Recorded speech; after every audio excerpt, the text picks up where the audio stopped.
ইংল্যান্ডের বিপক্ষে দুর্দান্ত এক জয় দিয়ে বিশ্বকাপের ফাইনাল নিশ্চিত করেছে আর্জেন্টিনা। কিন্তু মাঠের সেই বাঁধভাঙা উল্লাস শেষ হতে না হতেই ফুটবল বিশ্বের চোখ এখন মাঠের বাইরের এক বড় বিতর্কে। চিরপ্রতিদ্বন্দ্বী ইংলিশদের হারিয়ে যখন বিশ্বজুড়ে আলবিসেলেস্তারা উদযাপনে মেতেছে, তখনই এক অনাকাঙ্ক্ষিত ঘটনা পুরো আনন্দকে যেন রূপ দিয়েছে এক বড় আশঙ্কায়। ট্রফি ছোঁয়ার শেষ লড়াইয়ে নামার আগেই মাঠের ভেতরে হওয়া এক ঘটনা এখন আর্জেন্টাইন শিবিরকে যেন দাঁড় করিয়ে দিয়েছে এক কঠিন শাস্তির মুখোমুখি। টানটান উত্তেজনার সেমিফাইনালে ইংল্যান্ডকে ২-১ ব্যবধানে হারিয়ে ফাইনালে ওঠার পর আর্জেন্টিনার ফুটবলাররা মেতে ওঠেন এক বিতর্কিত উদযাপনে।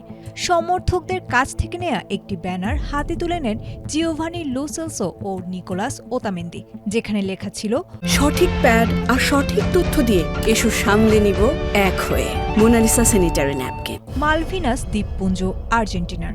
আন্তর্জাতিক রাজনীতিতে দীর্ঘদিন ধরে চলে আসা যুক্তরাজ্য ও আর্জেন্টিনার মধ্যকার ফকল্যান্ড যুদ্ধ এবং সার্বভৌমত্বের এই ঐতিহাসিক ক্ষতকে বিশ্বকাপের সেমিফাইনালের মঞ্চে টেনে আনাকে ফিফা কোনোভাবে ইতিবাচক হিসেবে দেখেনি।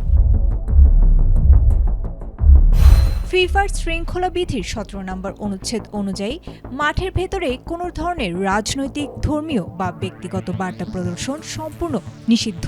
এর আগেও ২০১৪ সালে স্লোভেনিয়ার বিপক্ষে প্রীতি ম্যাচে একই ব্যানার প্রদর্শনের দায়ে জরিমানা গুনেছিল আর্জেন্টিনা ফুটবল অ্যাসোসিয়েশন।